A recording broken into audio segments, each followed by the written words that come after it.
we're having this K-shaped economy. I've heard that. And what Yeah. I mean by that is that the higher income earners are making more money, and they're the ones who are invested in the stock market, invested in real estate, and all of those assets are going up and they're doing better than they were before.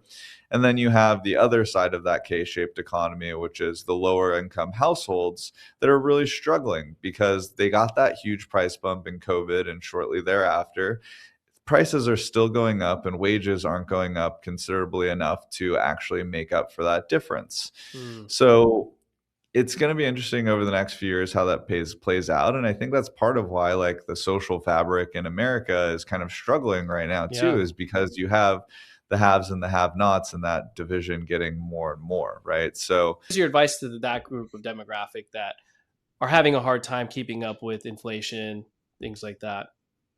yeah, it's difficult. I think that this is a whole reason why we have our wealth building program at Gerber Kawasaki is for those people, right? Hmm. Because they deserve a chance, right, to get ahead in life. And the only way that you're going to be able to get ahead in life is if you own assets.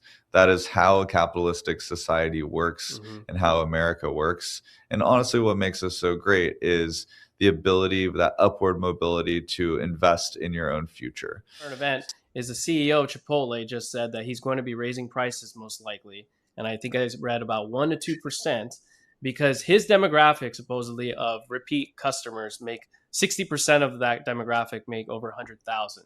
So everyone else is going to be seeing that increase and actually affecting them. You know, Yeah. I mean, it's no doubt that Chipotle burritos have gotten incredibly more expensive, like since I was in college or when we were growing for up. I mean, sure. it's no longer you can, it's like under $10. You used to be able to get a solid meal from Chipotle. Now you're looking at over 20. And it's super interesting because yes, on one end they might have done that because of the consumer, but in reality too, what they actually said in some of their press release reports was because of Ozempic. And Oh, so actually having this pill that's coming onto the market or these huh. injectables that are people are eating less, that they have to come up with menu items that are more protein focused and less food that they can still afford. So Mm. yeah, it's been super interesting. I mean, companies like Chipotle have been putting this in their press release, but also like airlines have been even pointing this out of that Wow. the flights are going to be burning less fuel because people don't weigh as much No on the freaking actual way. flight. Oh yeah. Dang. That's It's awesome gonna be super in a interesting, way. especially, a company we invest in, Eli Lilly, has that pill form company coming out, and, I think that's gonna do it's gonna affect the economy in a little bit more than we think. Three balls, two strikes, pressure is on. This is where we discuss real estate, property improvement, and business. Together, we'll strategize on how to win. Welcome to Full Count. Hey everyone, welcome back to Full Count Podcast. I have a great guest today, Brett. He's a financial planner and does a lot of cool stuff with finance that I think everyone listening and watching is going to benefit. Brett, if you can briefly introduce yourself. Yeah, I'm a wealth manager here at Gerber Kawasaki. I'm also a certified financial planner. And here at GK, I work with a lot of clients that have equity compensation. I also work with a lot of clients that are business owners, right, and working through maybe a transition of their business or need help growing it. Mhm.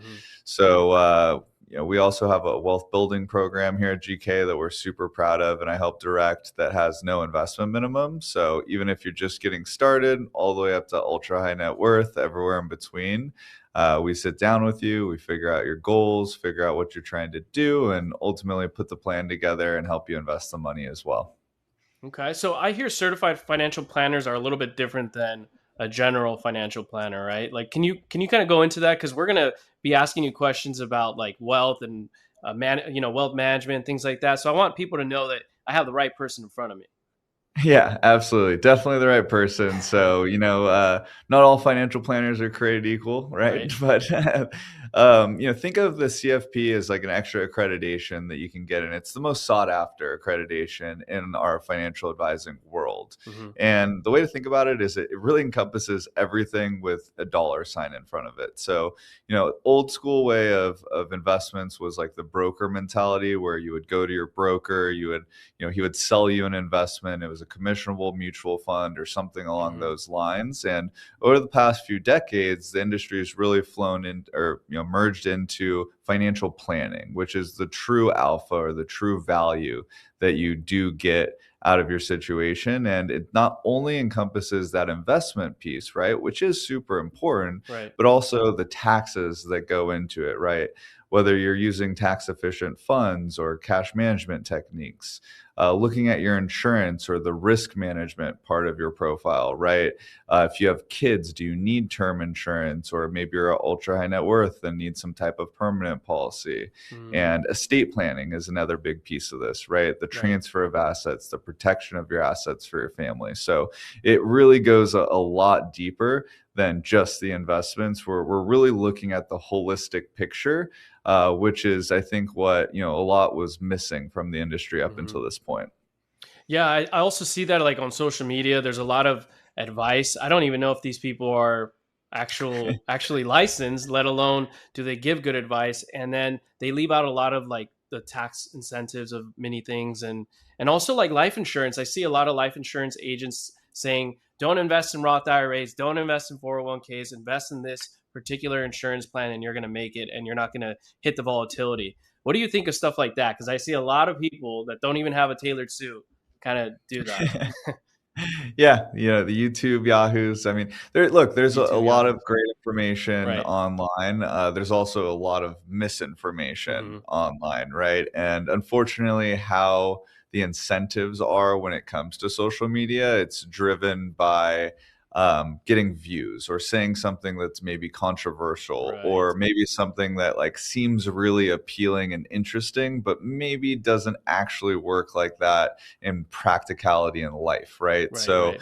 I think that the main items you like want to look out for if you're ever getting advice online is, one, if they're a licensed professional, that's always a great start. Mm, But even if they are, like you brought up, life insurance salesmen, we see, permanent or whole life yeah. policies like oversold a lot. One thing to look out for is maybe if they're an independent firm. And what that means in the context of finance is, like us, we don't actually have any proprietary products of our own, right? So when we're giving advice, when we're making portfolio recommendations, it's truly objective advice, because it doesn't matter what we put into the portfolio. There's no incentive to put one investment in there versus the other. It's truly just about what's best for the end client. And then the second thing you always want to look out for is if they're a fiduciary. So, do they have that legal obligation to do what's in your best interest? If they're not independent and they're not a fiduciary, generally they have something that is on their mind that's not in your best interest, and it's generally them trying to maximize the money that they're making based Hmm. off advice that they're giving off of something fearful or something greedy. Right. Okay. So everyone, you guys heard that. Look out for, what was it again? Make sure they're licensed and have a fiduciary duty. Otherwise, I don't know if it's worth Yeah, listening to. Right. and Um, independent, right? I mean, Independent. Yep. so that's definitely the things to look out for. Okay, fantastic. So let's get right into it, man. We've seen, we're going to talk about current events here with finance. We've seen a lot going on, a lot of volatility. At least I have. Yeah, This no is kidding. in your wheelhouse. So we've seen cryptocurrency, or Bitcoin in particularly. I think obviously it ranges day by day and minute by minute, but we've seen from 40 to 50% wipe out from peak highs. We've also seen precious metals that everyone said was a safe asset fall as well. What is going on, man? If you can just kind of explain for us. Yeah, I was in a few different Forbes pieces over the past few Nice. weeks that were talking about the crypto story. And a lot of what I talked about in these articles was that it's a classic, what we call like risk off flush, right? Hmm. And what I mean by that, the technical jargon, is that Bitcoin and crypto is a highly liquid asset at this point, and there's really no valuation metrics, right, for Bitcoin. There's supply and demand, but there's no like cash flow that you can measure, right? Like if Right. we're measuring Apple's value, we can say, okay, they're going to sell a certain amount of iPhones this year, they're going to bring a certain amount of revenue in, and we can price a business like that.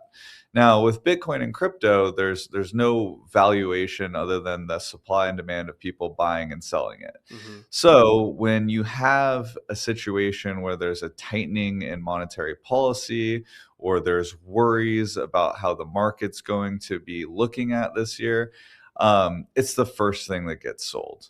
So, it's the easiest thing to get out of Mm-hmm. because it's higher on that risk end of the spectrum.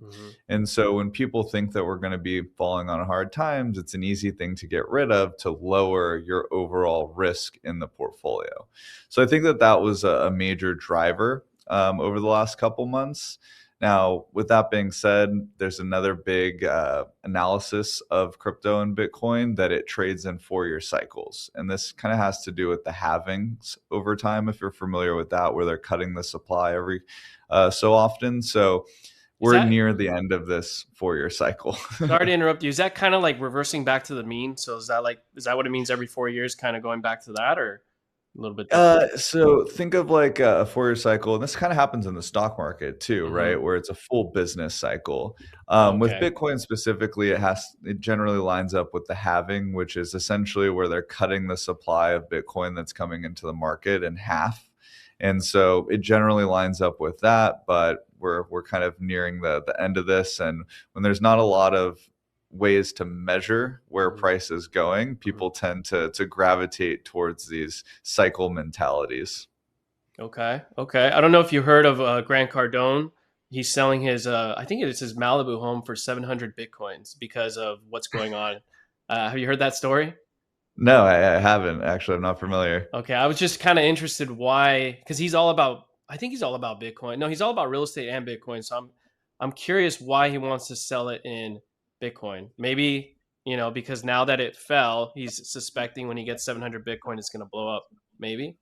I don't know. Maybe he wants a better allocation of it, and thinks maybe he can save on transaction fees or something like that, or Ah, maybe it's just PR, right? If he's selling his yeah. home in Bitcoin, maybe it's just a way to get more eyes on whatever he's ultimately doing in social media and Right. everything else.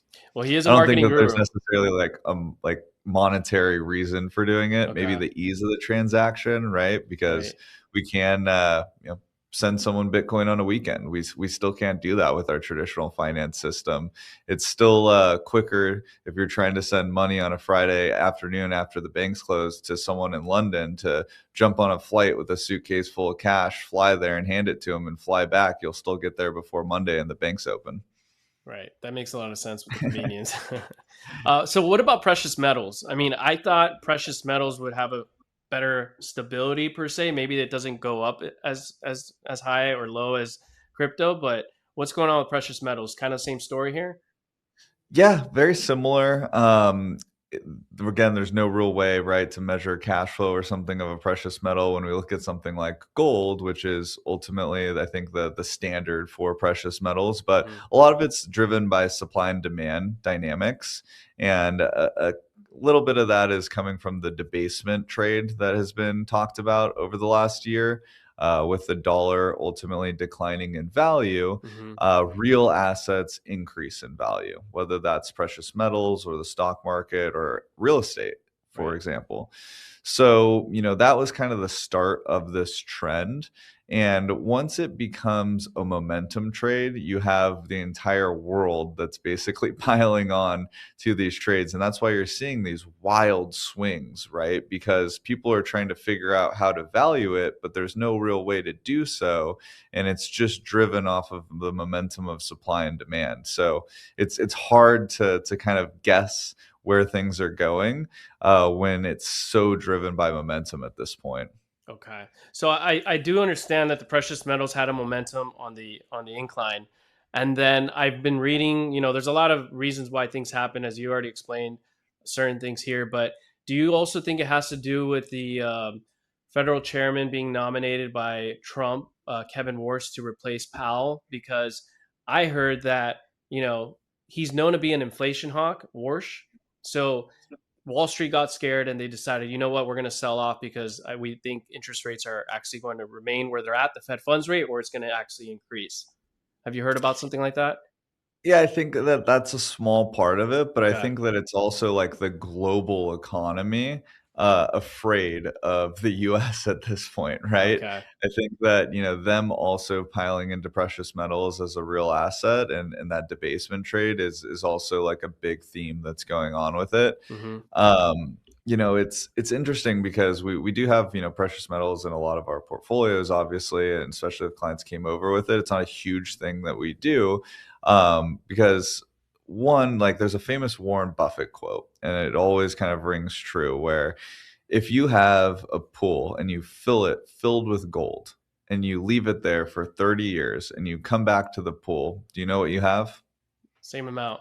The same exact pool full of gold, which is nice, right? But the theory is that you could have also taken that money and had an opportunity cost of investing it in cash flowing real estate or Hmm. investing it in cash flowing businesses that were growing over time. So at the end of the day, it is a shiny rock. Yeah. Limited though, is what they say, but a lot of it's undiscovered from what I hear as well. So that's kind of interesting. Yeah, and every metal like has a slightly different theme to it, right? Right. Like palladium's also been going crazy. There's been a lot of talk about copper, right? And so Right. if you think about copper, there's obviously going into a lot of the electronics, Hmm. especially with AI and the data center boom. Right. You obviously need a lot for copper wiring and things like that. So there is some story to it. Um, After it's already gone up so much so quickly, it's impossible to tell whether it will continue, or if ultimately this momentum bubble will pop. And I do think that when things or asset classes go up this much this quickly, there's generally speaking some sort of time where you do have large pullbacks, and I even think we saw this over the past few weeks and the extreme volatility that the market is experiencing. Right, right. Yeah, I really hope the U.S. government has a ton of gold at Fort Knox because I hear that I don't know if it's going to ever happen. If the dollar will have to be backed by gold, I doubt it. But I really hope we're in a good position Yeah, I heard geopolitically. that. Weren't we? Didn't we send someone there to make sure that the gold was even still there? Wasn't that like some conspiracy theory hoax? Yes, I've heard of something like that. Yep, yep. That's funny. I also hear Ray Dalio. I think he said you should have like 8 to 12% of your assets in gold.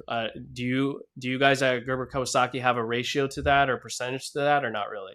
Yeah, good question. So, I should, I guess, preface this with, obviously none of this is investment advice, and you should definitely talk to an advisor about your specific situation because every person is different, They right? should call Everyone's in you. a They got to issue. call Yeah, you. call us if you have any questions. Yeah.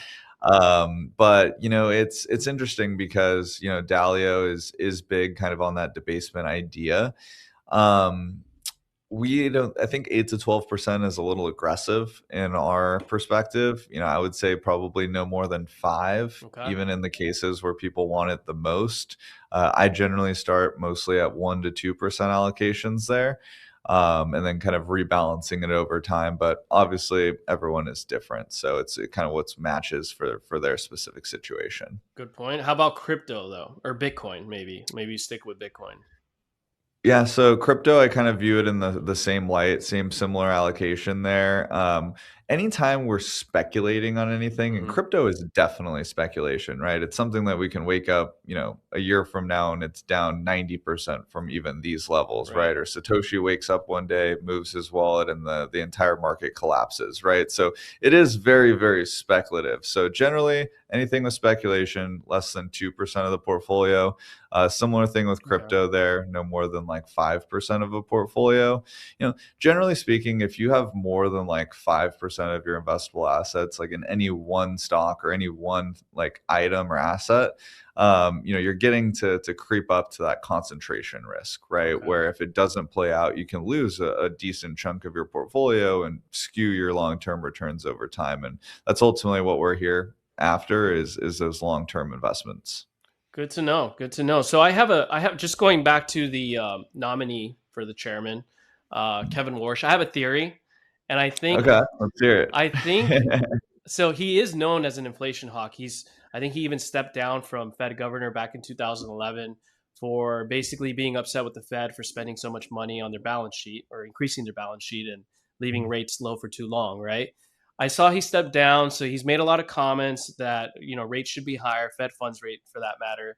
And I noticed that Trump is saying that he's actually going to be more on the aspect of lowering interest rates. So it kind of goes against everything.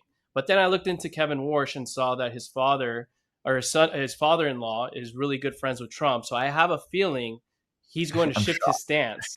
Kevin Warsh is going to shift his stance and probably be better. Not better. That's actually a bad term because no one knows really. But Kevin Warsh is going to be more friendly to lowering interest rates than Powell has been. So I think mortgage rates, because of that alone, will help a little bit. There's more to it, obviously, with more mortgage-backed securities, but I think it's going to help mortgage interest rates this year if all this pans out. I don't know what you Yeah, think. I think, I mean, Trump has not been shy that he wants rates to go down, Yeah, right? I mean, right. he's been pressuring the heck out of Jerome Powell for how long now? And then the And even investigation almost, recently. yeah, threatening him over other things, which is clearly driven by him trying to get Powell to lower rates. It's Hmm. no secret Hmm. that he wants rates lowered. Whether that's a good or bad thing for the economy, I think that having a independent Fed is extremely important Agree. for not only the fabric of society, but our being stable, right? And not kind of giving into that political pressure is super important because, like, if we do lower rates too fast or for no reason, you do tend to have a more inflationary environment, right? More Hmm. people are able to borrow, invest in their business, they go out and spend more. And we, just got out of this environment during COVID. So that's one end is you might have inflation that picks back up again. The other end is if you lower them too far, you kind of lose one of the tools that the tool like of the tool belt that the Fed has if the economy goes south. So if they lower rates and then all of a sudden the economy deteriorates, this AI theme dries up, it doesn't Right. come to fruition, people are, unemployment starts inching up. The Fed puts themselves in a really, really tough position because they can't lower rates any farther to spur the economy in future years. So it's a very, very delicate balance here. I'm really not a fan that Trump is pressuring the Fed to do so, but you have to assume that if he's the one who's nominating him and putting him in the chair, Right, right. I would assume that he's gonna, try to encourage him to do what he wants to do, just like he does with anything else. Yeah, exactly. And I think he even nominated Powell, if I'm not mistaken. I think he might have done that. He put him in that position, but obviously it didn't go as planned for Trump because he raised interest rates fairly quickly. Yeah. So interesting. Okay, so on inflation, I think the last reading for CPI was like 2.7, and I think PCE, if I'm not mistaken, is like 2.8 last reading. And so from what I'm seeing, inflation is decreasing. And Yeah. from what I understand, PCE index is the inflation index that the Fed cares about more so than CPI, and that's where they say they want to get interest rates to 2%. So it seems like, I mean, I round it to 3%. It seems like that we're getting close to 2% on the PCE index. But when it comes to day to day, stuff, grocery store, I feel that we're not really feeling inflation come down either for the regular person out on the street working. You know what I mean? Yeah. What do you think? Totally. It's inflation is an interesting concept when you talk about the average American because I would say most people really can't grasp the idea Hmm. because they'll hear, for example, inflation is lowering, but then they'll be like, well, my eggs and milk at the store didn't go lower. Well, it's not exactly how it works, right? It's Hmm. it's lowered by the amount that it's still going higher. It's just not going prices aren't going up as fast. It's not like we're having deflation where the prices of your eggs and milk are actually going down, right? Right. It's just slowing that pace that it's actually going up. So, once like the big kind of consumer is that we're having this K-shaped economy. I've heard that. And what Yeah. I mean by that is that the higher income earners are making more money and they're the ones who are invested in the stock market, invested in real estate, and all of those assets are going up and they're doing better than they were before.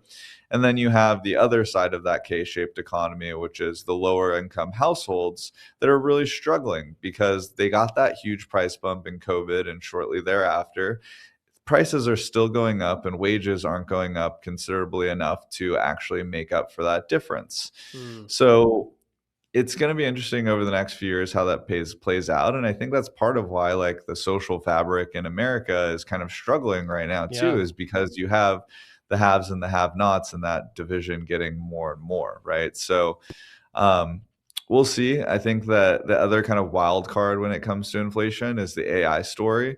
You know, you have people like Elon Musk, for example, saying that AI is going to be incredibly deflationary and that eventually no one's going to have to work and we'll just all have universal basic income. Oh, Obviously, I think that that's a little far fetched, at least for the near future. But it does have a point, right? If we're able to get so much more efficient and to be able to do so many more things because of AI that we can bring prices down, maybe there is a story there that we're able to still lower rates or print more money because AI has gotten us so efficient that we're not increasing prices on consumers. I see. What is your advice to those that are on the? You said the K shape. There's the ones that are benefiting because they own the assets, and the ones that have nots. Right? They're the ones kind of suffering, unfortunately, Yeah. and feeling everything. What is your advice to that group of demographic that are having a hard time keeping up with inflation, things like that? Yeah, it's difficult. I think that this is a whole reason why we have our wealth building program at Gerber Kawasaki is for those people, right? Hmm. Because they deserve a chance, right, to get ahead in life. And the only way that you're going to be able to get ahead in life is if you own assets. That is how a capitalistic society works Hmm. and how America works. And honestly, what makes us so great is the ability, that upward mobility to invest in your own future. So, it's hard to get away from the gambler's mentality when you're on that lower shaped of the K economy Right. because you feel that, if you invest $50 a month or you invest $100 a month, it's going to take you forever to build wealth. But over time, it happens a lot quicker than you think. So rather than going out and, buying a lotto ticket or Yeah. buying a scratcher or something like that, take that money every month. And even if it's $50, just start something because over time, the earlier that you get started, time beats money at the end of the day. And this is the only way out of their situation is to not only start saving in small amounts, but maybe utilizing some of this new technology like artificial intelligence and things like that to gain new skills in the marketplace so that you can increase your income. You're not going to be able to trade your way to wealth, right? You're only going to be able to build wealth if you earn skills or you learn skills that are ultimately specializations where you can share them with people, make more money, save it, invest for your future, and get to that next level.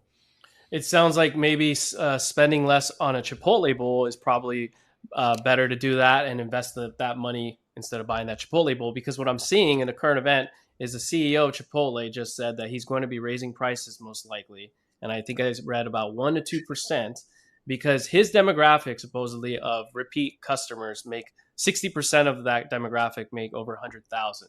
So everyone else is going to be seeing that increase and actually affecting them. You know. Yeah. I mean, it's no doubt that Chipotle burritos have gotten incredibly more expensive, like since I was in college or when we were growing For up. I mean, sure. it's no longer it's like under $10. You used to be able to get a solid meal from Chipotle. Now you're looking at over 20. And I do think that they came out with this like high protein Yeah. new menu as Hmm. well. And it's super interesting because yes, on one end they might have done that because of the consumer, but in reality too, what they actually said in some of their press release reports was because of Ozempic.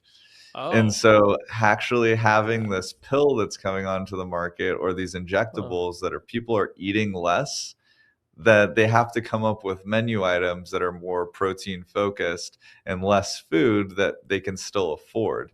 So Mm. yeah, it's been super interesting. I mean, companies like Chipotle have been putting this in their press but also like airlines have been even pointing this out of that Wow. the flights are going to be burning less fuel because people don't weigh as much No on the freaking actual way. flight. Oh yeah. Dang.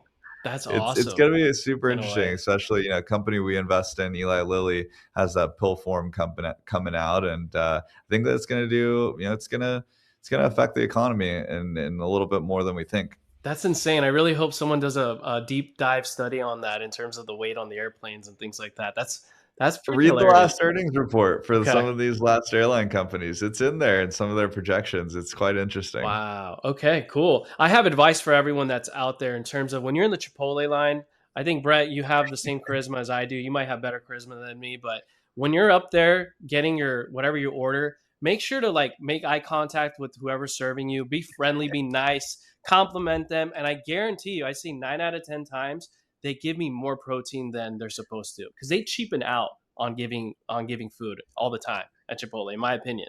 I don't know what you think. Yeah, I think that that's great life advice, right? Yeah, For anything that you're doing. exactly. Look someone in the eye, shake their hand, be nice to them. They're humans too, just because they're serving you food on the other side of the counter. Yep. But yeah, I mean, Chipotle is wildly inconsistent. I think a few years ago, there was like some investment bankers that were covering it as like an analyst, and while they were working on their report, ordered like 50 different DoorDashes for Chipotle within New York City and weighed every single one of them Wow. and Uh-huh. then put it in their analyst report how wildly inconsistent the portion sizes were, and that's why that the capex was struggling and all these different things. So people find funny ways to measure this stuff. Yeah, people really have time on their hands, but it makes sense. It makes sense to do. I mean, it does. Every little detail actually does make an impact on whether it's earnings or whatever. Same thing like what you said about the whole weight on an airline. I had no idea, that never came to mind that that would actually help reduce costs. Yeah, Anyways. every little bit, especially when you're in a business like that. That's cool. So let me move on to the last current event, and it has to do with everything you're talking about, wealth management and what you do at Gerber Kawasaki. So on the Wall Street Journal, the headline is Gen X and Millennials will inherit trillions in money and real estate over the next decade. So that is insane to me that that's actually going to take place. I don't know what your thoughts are on that, but I do find it interesting that a lot of like the older generation boomers have and I don't know what the next one is, the silent generation maybe, but they've really been uh, building wealth because of all the assets that they owned. But I've also seen that over the last 50 years interest rates have just been falling, so they've been experiencing a good time. What are your thoughts on something like that? Do you think that has anything to do with it or not Yeah. really?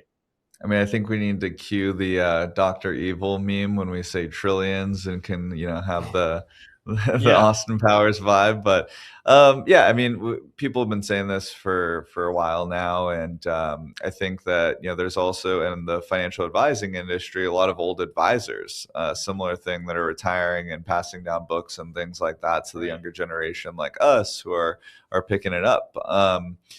When it comes to that wealth transfer, it's interesting because most firms are working with those grandparents already, and they're Mm, trying to get the kids involved in the conversation. right.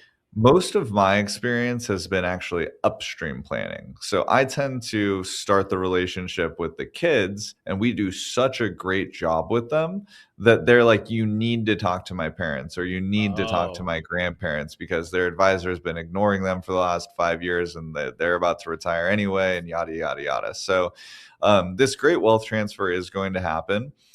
I've seen that people are starting to use it obviously as like a tax planning tool, right? Like in real estate, using it in context here, you get a step up in cost basis when you pass down houses to your kids after you pass away, hmm, which is much more tax efficient than you selling the house and gifting that cash to your kids, right. right? So, using those planning techniques like a step up in cost basis or structuring trusts in certain ways is just becoming increasingly important.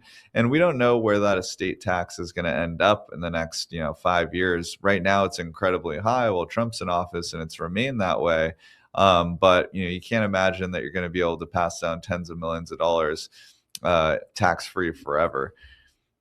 I feel you on that. I'm going to read this quote here. It says, Over the next decade, roughly 1.2 million individuals with net worths of $5 million or more are projected to pass down more than 38 trillion globally, according to this report by Coldwell Banker Global Luxury, where I belong to as a realtor.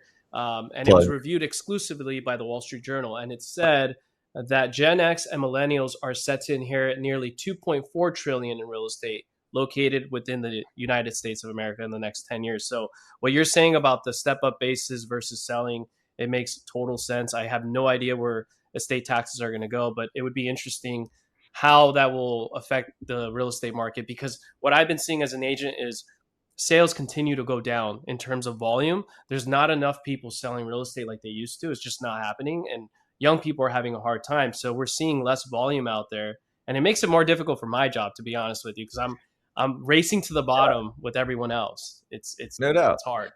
I've saw a stat too that the number of sellers right now versus the number of buyers is the widest gap that it's been in a long time, if not ever in history. And have you come across that? Yes, and I don't know how I feel about it, because there's some people I respect, like economists in real estate primarily, that are against that, because they point out that although that study is legitimate, it is a study done by Redfin only. So Redfin Okay. did this study, and we don't know to what degree how they came up with that number. Like, they don't give out the details on that. They just said that it's within their own study. They created the equation and found that number. I think it's five. I think it outpaces sellers outpaced buyers by 500,000 or a little more, if I'm not mistaken. Gotcha. Yeah. Yeah, that's super helpful, right? This is why you're the real estate expert. I think that the other really issue with why people aren't selling their houses is because they're trapped in their rates, Yeah. right? Golden So, I mean, handcuffs. the golden handcuffs, a lot of the clients I'm talking to, let's say you got a $2 million house in LA and you bought it in, 2019, 2020, 2021, wherever it may be. Right. A lot of them have 2.5% mortgages, right?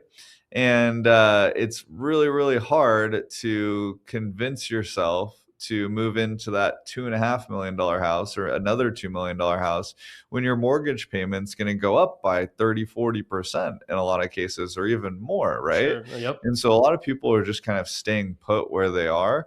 It'll be interesting to see in the next couple of years as those like arm loans mature and interest rates do start adjusting to those variable rates Right. that I know were pretty popular back then, or even the interest only loans. But yeah, I mean, until rates, maybe get down below 5, maybe we'll start seeing a lot more transactions happen. Hmm. Um, it's definitely seeing a lot bigger of a correction from what I've seen out there in the hotter markets like Florida, Arizona, Texas, right, where everyone was kind of having the mass exodus out of California. Yeah. California, we're seeing some price cuts, right, but it's just like it just seems stagnant. I totally agree with that. I think there's more fluctuation in price decreases out in, like, Florida, like you said, versus Southern California. I can only speak for that because that's what I know. But I do agree with you on that, especially like a lot of sellers too, like you said, because they have the golden handcuffs. There's less reason for them to put their house on the market. And then also, they don't want to pay capital gains. And that's another whole story with taxes. So I come across a ton of people that do want to sell, and that actually will drive down prices lower because there's more inventory. But they always tell me, I don't want to pay all these taxes, and I don't want to get a higher interest rate. And it's a difficult situation.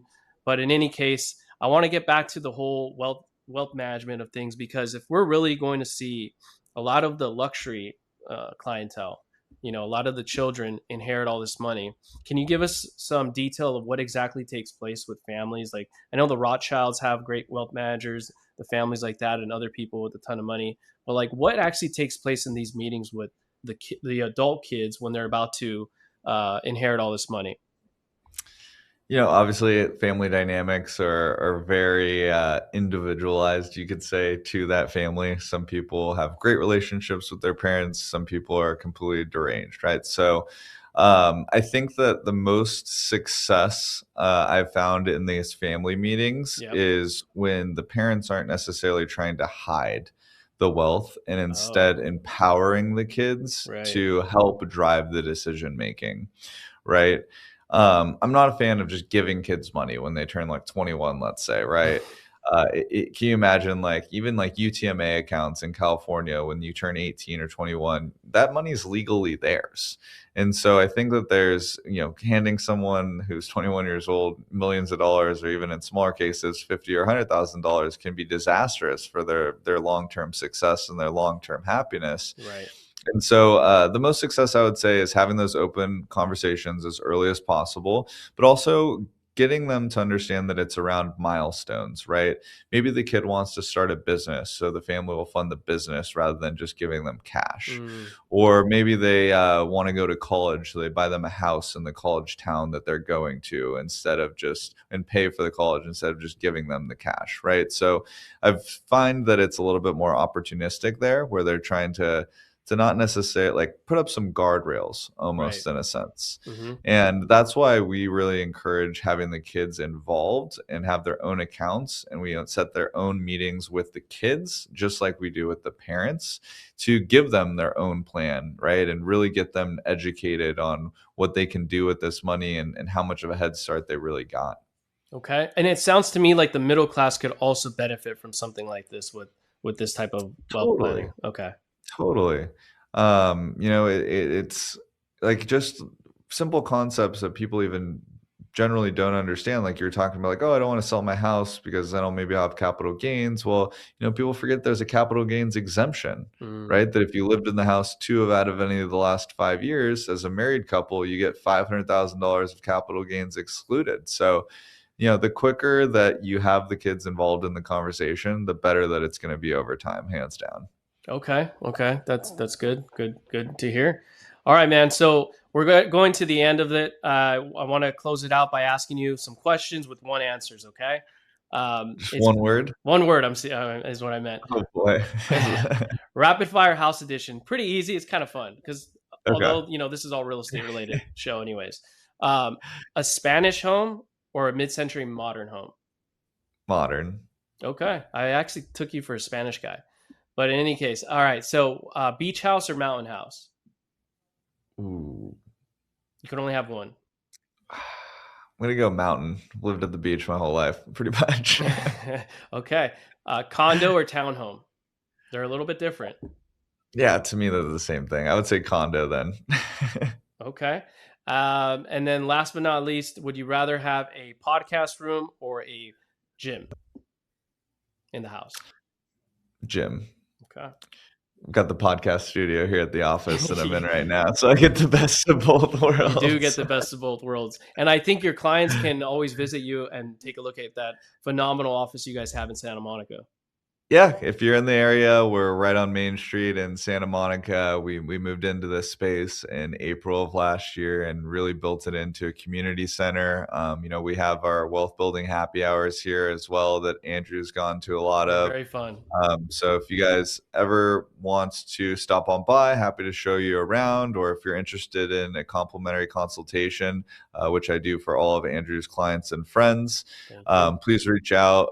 You can hit me up at brett@gerberkawasaki.com, BRETT, or just call into the office and ask for me, and we'll be put in touch. Excellent. Really appreciate you, Brett. This was great. I think a lot of people took a lot away in terms of finance. So thank you very much. Yeah, thanks for having me on.